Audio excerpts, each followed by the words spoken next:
Hola a tothom.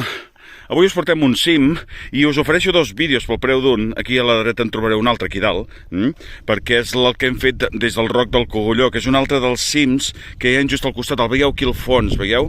És just això.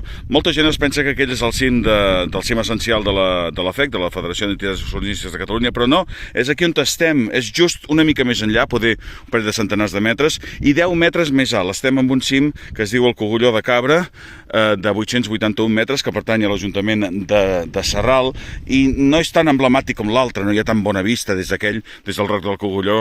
Es veu tota la plana de la Cabra del Camp, es veu el Tossal Gros, que també es veu des d'aquí, però es veu Montblanc, es veu l'Espluga de Francolí, es veu Barberà de la Conca, i aquí davant doncs també veieu una panoràmica esplèndida. És una zona realment preciosa que hem fet amb la Mercè, i que es diu el Cogulló de Cabra.